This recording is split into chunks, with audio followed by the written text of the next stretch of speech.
너희 중에 두 사람이 땅에서 합심하여 무엇이든지 구하면 하늘에 계신 내 아버지께서 그들을 위하여 이루게 하시리라. 두세 사람이 내 이름으로 모인 곳에는 나도 그들 중에 있느니라. 성경 제대로 알기 시리즈 설교를 하고 있습니다. 성경을 안다 생각했던 부분들이지만 자세히 들여다보면 이러한 의미, 이러한 메시지가 아니었구나라는 것을 알게 되는 본문들이 여럿 있습니다. 오늘 본문도 대표적으로 그런 본문 중에 하나인데요. 많은 분들이 합심 기도를 강조를 할 때 이 본문을 이용하면서 두세 사람이 모여서 기도만 하면 하나님이 무엇이든지 들어주신다고 했다. 그러므로 우리가 합심하여 기도하는 것이 중요하다라고 말씀을 하곤 합니다. 여러분, 기도에 관련돼서는 제가 더 많이 앞으로 말씀을 좀 드릴 텐데요. 기도는 가장 중요한 신앙생활의 기본 아니겠습니까? 여러분, 기도 많이 하죠? 여러분, 기도가 쉬울까요? 어려울까요? 기도가 쉽습니까? 어렵습니까? 저는 기도는 좀 어렵다고 생각이 들어요. 저한테는 기도가 쉬운 적이 거의 없습니다. 왜냐하면 살아계신 하나님 앞에 그 존전에 우리가 서야 하기 때문에 어려운 거예요. 기도는 저에겐 참 어려운 노동과도 같은 작업입니다. 하나님 앞에 서서 저의 중심을 아뢰고 마음속에 깊은 것들을 끄집어내는 것은 쉬운 일이 아니에요. 하나님은 전능하신 분이라 알지 못하시는 것이 하나도 없고 우리의 마음 깊은 패북 속까지 감찰하시기에 하나님 앞에 선다는 것은 불편하고 부담스러운 일입니다. 그렇지 않겠습니까? 모든 종교에 다 기도가 있습니다. 근데 우리가 믿고 있는 대상, 우리가 기도를 드리고 있는 우리의 기도를 들으시는 그 대상은 천지를 주관하시는 하나님이시기에 기도만큼 어려운 것이 없는 것 같아요. 기도는 정말 쉬운 것이 아닙니다. 단 기도는 굉장히 은혜로운 것이에요. 처음에 기도를 들어갈 때 참 어렵고 힘들지만 기도의 깊은 세계로 들어가다 보면 너무너무 은혜로운 것입니다. 기도는 신자들이 세상에서 누리는 가장 탁월한 특권입니다. 하나님을 만나는 거예요. 하나님 앞에 서는 것입니다. 하나님의 음성을 듣는 거예요. 하나님께 우리의 소망을 아뢰는 것입니다. 이것만큼 황홀하고 아찔한 경험이 어디 있을까요? 이것만큼 위대한 낭만이 어디 있겠습니까? 기도는 쉬운 것이 아닙니다. 그러나 기도로 깊이 들어가다 보면 기도만큼 은혜로운 시간이 없어요. 그래서 믿음의 선진들은 2시간이고 3시간이고 기도하는 장소, 기도하는 시간을 사모했던 것입니다. 저는 우리 캠브리지 하는 교회가 기도를 많이 하는 교회가 되었으면 좋겠어요. 기도 많이 하는 교회. 여러분, 기도 많이 하십니까? 기도는 정말 어려운 것입니다. 그러나 기도만큼 은혜로운 낭만이 없어요. 저는 여러분들이 그걸 경험하셨으면 좋겠어요. 만약에 여러분들이 그걸 경험하신다면 또 그 시간, 또 그 장소를 사모할 거예요. 어느 무엇보다, 어떤 시간보다 그 시간을 사모할 것입니다. 그래서 찬송가 가사에도 있잖아요. 저 장미꽃 위에 이슬 맺힐 때까지 밤이 맞도록 주님과 함께 동행하고 싶어서 그 동산에 가만히 있는 거예요. 저는 우리 교회가 그런 교회가 됐으면 좋겠어요. 기도는 결코 쉬운 것이 아닙니다. 어려운 것입니다. 하나님 앞에 정직하게 서야 되기 때문에 어려운 것이지만 기도는 거룩한 낭만을 주는 아주 달콤한 향내 나는 은혜로운 시간들인 것이죠. 어떤 분들은 혼자 기도하는 것이 어렵다고 그래요. 그래서 혼자 기도하는 것보다 2명, 3명 같이 기도하면 더 힘이 나고 용기가 난대요. 그래서 합심 기도를 더 좋아하시는 분들이 있습니다. 제가 영국에 와서 느낀 것은 영국에는 통성기도, 합심기도 거의 없거든요. 예전에 있었어요. 18세기 때. 그때 웨슬리, 휘필드 부흥할 때는 여기도 합심기도, 기도 합주회라고 해서 합심기도가 있었어요. 근데 지금은 다 개인적으로 기도하는 시간을 갖는데 우리 한국, 조선, 대한민국만 좀 특별하게 우리 초대 부흥할 때 합심기도 많은 사람들한테 알려져서 통성기도를 좋아해요. 근데 아까도 말씀드렸지만 합심기도를 좋아하시는 분들 이유 중에 하나가 이 본문입니다. 혼자 하는 기도보다는 2명 또는 3명이 합심하여 무엇이든지 구하면, 어떤 내용이든지 구하면 하나님이 이루게 하시리라. 하늘에 계신 내 아버지께서 그들을 위하여 이루게 하시리라. 2-3사람이 내 이름으로 모인 곳에는 나도 그들 중에 있기 때문이다. 이 본문이 얼마나 위로가 됩니까? 그래서 여러분 많은 분들이 2명, 3명 모여서 합심해서 기도하면 하나님께서 들으실 것이다 라고 이야기를 하는 것입니다. 저는 합심 기도가 매우 중요하다 생각합니다. 근데 적어도 이 본문이 합심 기도를 강조하는 본문은 아니에요. 2-3사람이 모여서 무엇이든지 구해라 그러면 이루실 것이다. 그 뜻 아닙니다.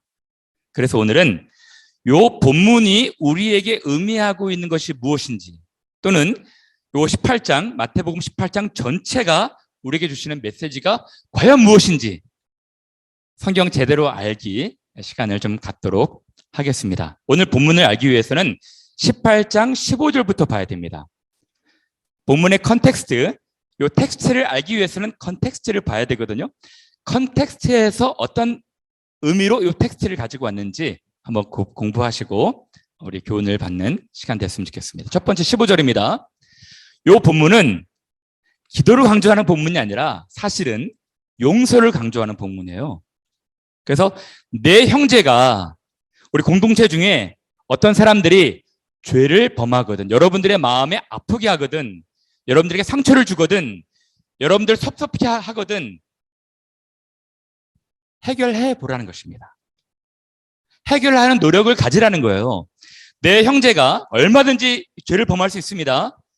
범하거든 가서 너와 그 사람과만 상대하여 권고하라.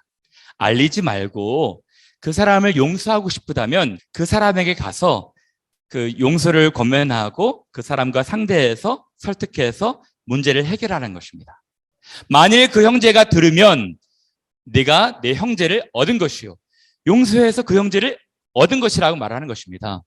그렇죠. 그래서 15절에서 말하고 강조하고 싶은 핵심은 이것입니다. 내 형제가 죄를 범하거든 너와 그 사람과만 첫 번째로 상대하라는 거예요. 그죠? 알리지 말고.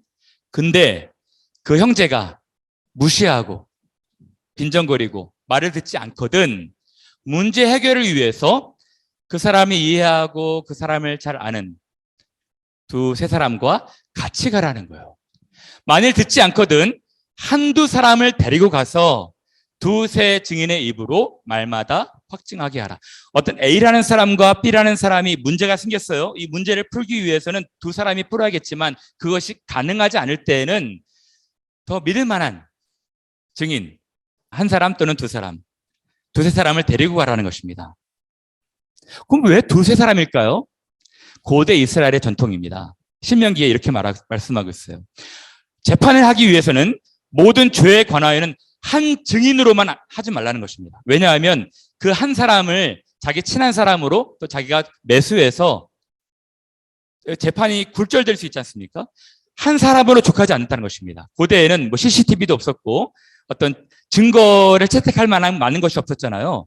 그래서 2 증인의 입으로나 또는 3 증인의 입으로, 그러니까 이 재판이 올바르게 공의롭고 정의롭게 시행될 수 있도록 한 증인으로만 하지 말고 2-3사람을 세우라는 것입니다. 재판장은 자세히 조사하여 그 증인이 거짓 증거하여 그 형제를 거짓으로 모함한 것이 판명되면 그가 그 형제에게 행하려고 한 꾀한 그대로 그에게 행하여 너희 중에서 악을 제하라. 공동체의 생활 방식이었던 것입니다. 그렇죠? 항상 2-3 증인을 얘기하고 있는 거예요. 그래서 한 사람과 문제가 생기면 둘이 풀어봐야겠지만 그것이 힘들면 2-3 증인 데리고 가라는 것입니다. 그리고 그 다음 절에 만일 그들의 말도 듣지 않거든, 2-3사람 말에 듣지 않아요. 그러면 교회에 공적으로 말하는 것입니다. 교회가 재판을 하는 것이죠. 그래서 요 15절부터의 본문은 교회의 권위를 얘기해 주고 있어요. 교회 말하고 교회의 말도 듣지 않거든 이제 공동체의 원이 아니라 생각하라는 것이죠. 이제 아시겠습니까? 17절에 그들의 말도 교회의 말도 듣지 않게 되면 한 사람에서 그 상대와만 이야기하다가 두세 증인을 데리고 가고 나중에 교회까지 가는 것입니다. 그리고 그 다음 절에 이렇게 말합니다. 그리고 교회의 권위를 말합니다. 진실로 너에게 이르노니 무엇이든지 너희가 땅에서 매면 하늘에서도 매일 것이요 무엇이든지 땅에서 풀면 하늘에서도 풀리리라. 이것이 무슨 뜻일까요? 이런 일들을 진행할 때 교회가 결정해야 되지 않겠습니까? 교회는 권위가 있는 것입니다. 그러니까 교회가 이것을 바인드하면 하늘에서도 바인딩 될 것이고 교회가 루즈하면 하늘에서도 루즈한다는 것입니다. 그러니까 교회에 공적 권위를 주신 거예요. 교회는 권위 있는 하나님과 함께 있기 때문에 권세가 있는 결정이 되는 것이죠. 그래서 하나님의 교회의 결정에 함께 하신다는 것입니다. 너희가 매면 하늘에서도 매일 것이고 너희가 풀면 하늘에서도 풀리리라. 너희가 징계하면 또 해벌하면 하늘에서도 함께 교회의 결정에 참여할 것이다. 말씀하시는 것입니다. 그리고 19절에 이렇게 말합니다. 진실로 다시 너에게 이르노니 너희 중에 두 사람이 이 컨텍스트에서 이 텍스트가 나온 것입니다. 땅에서 합심하여 무엇이든지 구하면 무슨 뜻이겠습니까? 이런 거예요. 그러니까 이 A라는 사람과 B라는 사람의 문제가 생겼을 때 처음에 그 당사자들 그것이 안 되면 두세 증인 그리고 교회까지 가는데 이 사람들이 이제 땅에서 합심하여 어그리하고 이것을 결정하면 매든지 풀든지 결정하면 하나님께서 그대로 이루게 하시겠다는 것입니다.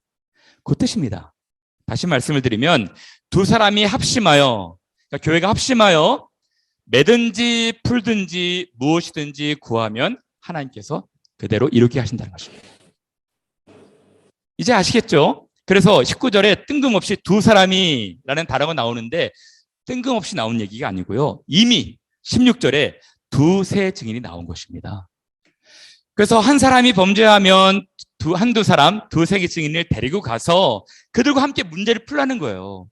그들이 함께 합심하여 매든지 풀든지 한다면 하나님께서 함께 계시겠다는 것입니다. 그래서 20절에 한 번 더 얘기하는 거예요.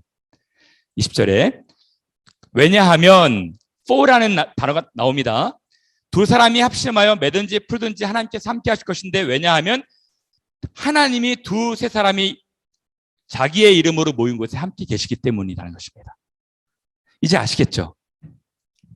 근데요, 더 엄밀히 정확하게 말씀을 드리면 15절에서 20절의 컨텍스트는 한 사람을 징계하고 한 사람을 공동체에서 쫓아내기 위한 본문이 아니고요.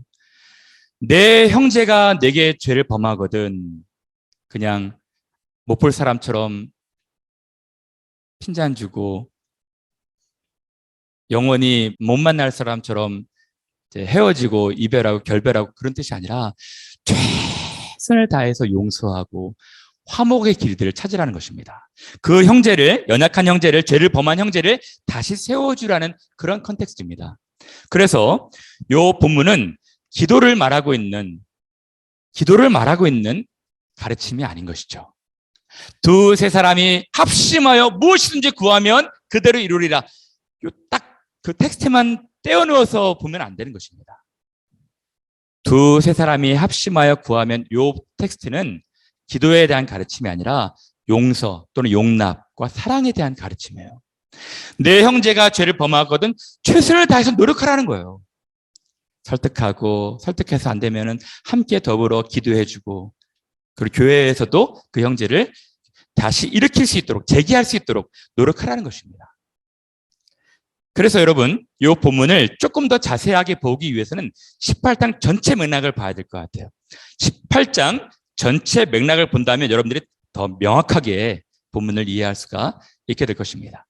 18장 처음으로 나오는 내용이 무엇일까요? 어린아이입니다. 제자들이 나왔습니다. 그래서 예수님께 물어봐요. 천국에서는 누가 크겠습니까?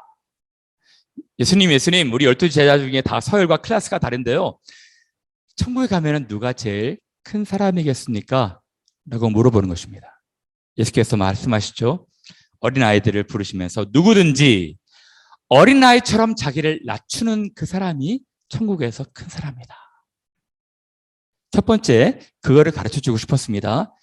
자기를 낮추는 사람이 큰 사람이다. 그리고 또 하나의 교리를 말씀하십니다. 그것이 무엇입니까? 또 누구든지 내 이름으로 이런 어린아이 하나를 영접하면 곧 나를 영접함이니. 다시 말씀드리면 천국에서는 누가 큰 자입니까? 자기를 낮추는 자가 큰 자이고, 두 번째로는 연약한 자들, 작은 자들, 약간 공동체에서 위크한 사람들, 그런 사람들 업신여기지 말고 영접하는 사람들이 큰 사람이라는 거예요. 연약한 자들을 돌보고 테이크케어하고 룩애프터하는 사람들이 천국에서 인정받는 사람이라는 것입니다. 요 내용이거든요. 그래서 다시 정리하자면 연약한 어린 아이일지라도 업신여기지 말고 그들을 따뜻하게 맞아주고 이해하는 사람이 되라. 영접하는 사람이 되라. 이 메시지입니다. 그리고 다음 구절이 나오는 것입니다. 누구든지 어린아이를 말씀하신 뒤에 바로 말씀하십니다. 이 작은 자. 이 작은 자는 어린아이들 같은 애들이겠죠. 연약한 사람들. 이 작은 자 중 하나를 넘어뜨리게 하면, 실족하게 하면, 마음 아프게 하고 또 상처 주어서 공동체에서 쓰러지거나 떠나게 하면 그 사람에게는 화가 있을 것이다. 그래서 절대 그렇게 하지 말라고 말씀하실 때 어떻게 말씀하십니까? 내 손이나 발이 그 형제를 아프게 하고 마음 상처를 주면 범죄하게 하거든 찍어내버려라. 내 눈이 그 형제를 아프게 하게 하면 빼어내버려라. 이렇게까지 과격하게 말씀하시는 거예요. 작은 자 중에 하나라도 업신여기지 말아라. 왜요? 그들이 천사들이 하늘에서 하늘에 계신 내 아버지의 얼굴을 배우는 자. 여러분, 이 본문이 되게 중요합니다. 제가 맨 마지막에 1만 달란트 얘기하면서 이 본문을 언급할 거예요. 상처받은 사람들의 천사들이 하늘에서 하늘에 계신 아버지께 보고한다는 거예요. 축복한다는 것입니다. 그러므로 작은 자 중에, 공동체 중에 위크한 사람들, 연약한 사람들 한 명이라도 업신여기지 말라는 거예요. 그 메시지입니다. 그래서 이 두 번째 텍스트가 말하는 게 무엇입니까? 연약한 자를 실족시키거나 넘어뜨리게 하거나 상처 주거나 마음 아프게 하거나 또 그 사람들이 그 마음 아픈 것 때문에 교회에서 떠나게 된다면 큰 화가 있는다는 것입니다. 그들의 천사들이 하나님께 보고할 것이기 때문에. 모든 텍스트가 다 연약한 자, 작은 자, 업신여기지 말고 존중하라는 뜻이었습니다. 그리고 그 다음에 이런 메시지가 나오는 것입니다. 만일 어떤 사람이 양 100마리가 있는데, 여러분 잘 알고 있는 본문이죠. 그 중에 하나가 길을 잃었으면 그 99마리를 두고 길 잃은 양을 찾지 않겠느냐. 이와 같이 이 작은 자 중 하나라도, 99마리는 건강한 양들입니다. 우리 안에 있는 지혜로운 양들입니다. 근데 그 중에서 한 양이 너무너무 연약해서 길을 잃어버렸어요. 이 작은 자 중에 하나라도 잃어버리는 것은 하나님의 뜻이 아니라는 것입니다. 그러므로 예수님께서 이 잃어버린 연약한 작은 자를 찾고 찾아다니는 것입니다. 그러므로 말씀하고 싶어 하는 것이 무엇입니까? 작은 자를 잃어버리지 말라고 하시는 것이고, 잃어버렸을지라도 찾고 찾으라는 것입니다. 다시 회복시키라는 거예요. 재기할 수 있도록. 아시겠습니까? 그래서 길 잃은 한 마리 양을 찾으시는 것처럼 연약한 자 하나라도 잃지 않으실 것이다. 이것이 공동체를 향한, 또 우리 공동체를 향한 하나님의 뜻인 것입니다. 공동체에는 다소 강한 분들이 있고 믿음이 또 좋으신 분들이 있고 믿음이 약하신 분들도 있을 것이고 행실적으로 연약한 분들이 있을 거예요. 그러나 그 중에 한 사람이라도 잃어버리지 않는 것이 하나님의 뜻이라는 것입니다. 한 사람이라도 업신여기지 말라는 것입니다. 그렇죠? 그리고 그 다음에 이것이 나오는 것입니다.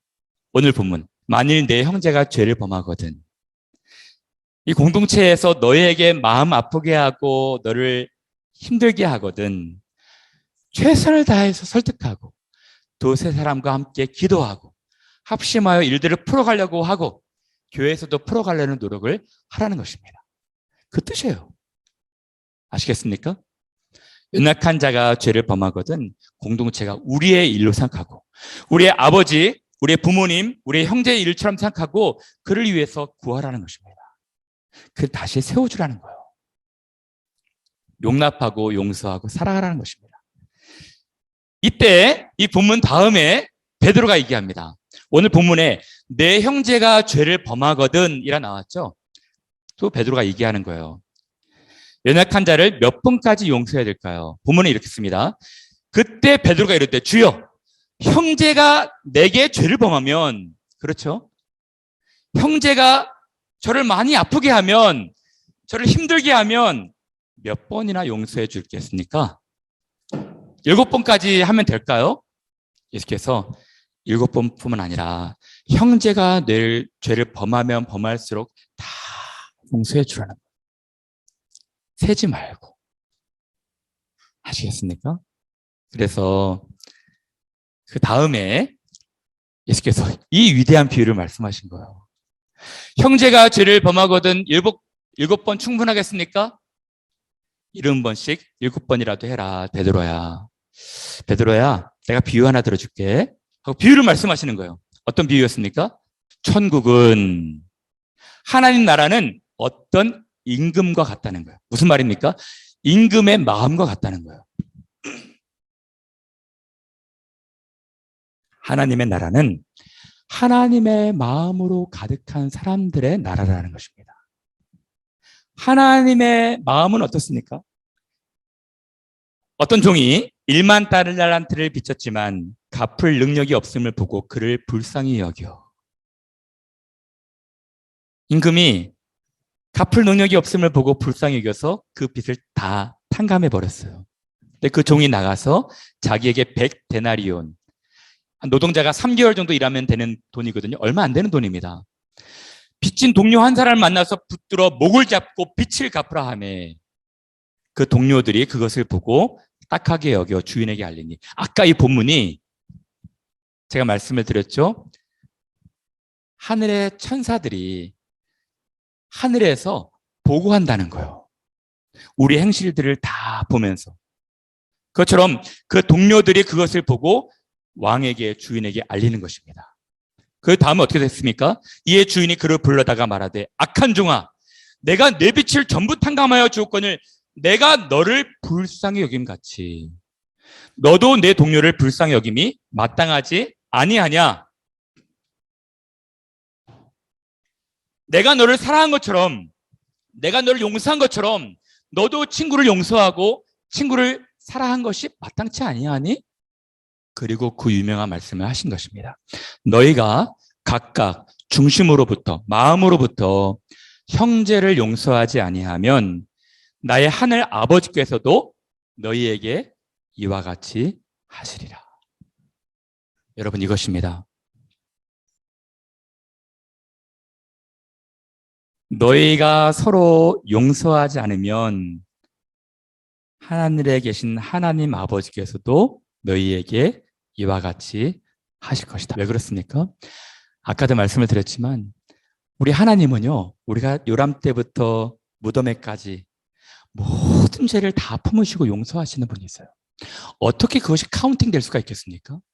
70번씩 7번만 용서하시겠습니까? 우리는 많은 죄를 지고 지는 사람들이에요. 사랑하는 사람들한테 폭언을 가하고 사랑하는 사람들의 마음을 아프게 하고 또 하나님 앞에 옳지 못한 생각과 상상으로 나쁜 죄악을 짓고 또 남들이 보지 않는 은밀한 곳에서 또 악한 일들을 하고 하나님이 다 용서해 주셨잖아요. 하나님의 용서는 다 받으면서 우리에게 자꾸만 잘못한 사람들을 용서하지 않는다면 하나님의 마음이 어떨까요? 그래서 이 본문은 그것을 말해주고 있는 것입니다. 연약한 자를 불쌍히 여김으로 하나님이 우리를 불쌍히 여겼던 것처럼 저 친구가 참 그럴 만한 상황이겠지. 불쌍히 여기는 마음으로 중심으로 용서하라는 것입니다. 자, 이제 오늘의 중심 메시지 교훈 적용만 하고 마치도록 하겠습니다. 오늘 마태복음 18장 두 사람이 합심하여 기도하면 이 본문과 전체 18장 본문이 우리에게 가르쳐주고 있는 메시지가 무엇일까요? 첫 번째는요, 모든 공동체.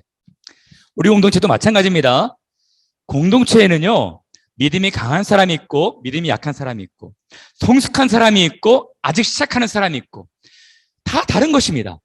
백그라운드가 다 달라요. 근데 먼저 믿은 사람들, 앞서 믿은 사람들이 새롭게 시작하는 사람들에 대해서 따뜻한 존중과 배려의 마음을 가지고 있어야 합니다. 고린도에서도 바울이 말하잖아요. 공동체에는 눈이 있고 코가 있고 귀가 있고 손이 있고 발이 있고 다 역할이 다른 거예요. 그중에 가장 연약한 지체도 있는 것입니다. 가장 연약한 지체라 할지라도 요긴하게 하나님께서 귀하게 사실 사용하실 수 있는 거예요. 누구도 없인 여겨서는 안 됩니다. 누구도 마음 아프게 해서는 안 돼요. 그렇죠? 그래서 오늘 본문이 우리에게 주시는 말씀은 연약한 자들 용납하고 이해하고 사랑하라는 거예요. 실족하게 하지 말라는 것입니다. 업신여기지 말라는 것입니다. 그들을 잃어버렸을 때 찾으라는 거예요. 사랑하는 여러분, 저는 우리 교회 공동체 너무 감사해요. 제가 우리 교회를 참 오랫동안 목회하고 있는데 제가 마음 아픈 적이 거의 없었거든요. 여러분들이 너무너무 서로 사랑하고 청년들은 청년들대로, 장년들은 또 장년들대로, 일찍 오시는 분들은 일찍 오셨다고 해서 뭐 거드름 피우거나 뭐 어깨에 힘주지 않으시고 참 새신자 새가족처럼 낮은 마음으로 또 다른 사람들 대하고, 저는 우리 교회 오래 계셨던 분들이 어떤 분들이 그러더라고요. 새가족처럼 처음 오신 분들인 줄 알았다고 하시는 분들이 계시더라고요. 그런 이야기 들을 때 참 좋아요. 서로 진리 가운데 행하고 서로 사랑한다는 소식을 들을 때 마음이 참 좋습니다. 그런데 제가 알지 못하는 부분들이 있겠죠. 여러분들 간에서도 약간 균열이 있을 수가 있고 섭섭함이 있을 수 있습니다. 이 사탄이요, 섭섭한 마음을 확 줄 때 그것처럼 힘들 때가 없어요. 교인들과 교인들 간에, 또 교인들과 목회자 간에. 여러분들은 저를 정말 사랑하지 않습니까? 그렇죠? 제가 얼굴만 봐도 다 알아요. 여러분들 너무 저를 따뜻하게 대하시고 사랑하시는 것 같아요. 근데 여러분들이 오해해서, 저에 대한 오해 때문에 섭섭함이 들 수 있어요. 사도행전 6장에도 보면 히브리파 사람과 헬라파 사람들이 이 사도들 때문에 갈등하잖아요. 헬라파 사람들이 사도들이 우리만 미워한다, 히브리파 사람들만 우대하네 해가지고 삐져가지고 교회에 큰 문제가 될 뻔했거든요. 사도들이 큰 원망을 들었어요. 전 사도들이 잘못했을 것 같지 않은데 어쨌든 원망을 듣고 사도들이 우리가 말씀을 제쳐놓고 이렇게 일하는 것에 일삼는 것은 옳지 않다 해가지고 말씀 기도하는 일에 전무하고 집사들을 세운 것 아니겠습니까? 오해가 있을 수 있어요. 목회자와 교인들 간에 오해가 생겨서 교회가 큰 싸움과 갈등과 분열까지 되는 교회가 있잖아요. 오늘 본문으로 비유친다면 낙제점입니다. 빵점인 거예요. 갈등이 생겨도 서로 용납하고 용서하고 사랑하고 노력하라는 것입니다. 여러분, 교인들 간에도 오래된 재직들도 계시고 또 이제 새로 오신 분들도 있는데 서로 사랑해야 되는 것입니다. 서로 용납해야 되는 것입니다. 오래된 분들 중에 잘 지내다가 섭섭증이 확 들어오게 되면 갑자기 미워지는 케이스 있어요. 있을 수 있습니다. 그렇죠? 그때 잘 관리하셔야 돼요. 하나님이 우리를 용서하신 것처럼 우리도 용서해야 되는 것입니다. 저는 우리 교회는 그런 일이 없을 것이라 생각되는데 우리 교회도 약간의 차별, 약간의 무시, 약간의 좀 이렇게 다른 사람들 자기 공동체 그룹으로 들어오지 않게 배제하는 것, 그런 거 전혀 없죠? 전혀 있어서는 안 되는 거예요. 우리 교회는 정말 그런 거 없을 것이라 생각이 들어요. 연약한 자들을 위한 용납과 사랑. 왜 그래야 됩니까? 오늘 마지막 교훈입니다. 하나님이 우리를 그렇게 대하셨기 때문에. 하나님이 한없이 부족하고 연약하고 볼 것 없고 평범한 우리 용납하셨어요. 예수께서 좌충우돌하고 다혈질이었던 베드로, 요한, 안드레, 야고보 다 용납하시지 않습니까? 세상에 있는 자기 사람들을 사랑하실 때 끝까지 사랑하신다. 유다까지도 사랑하셨어요. 그러면 그 사랑을 받았다면 우리도 그렇게 해야 되는 거예요.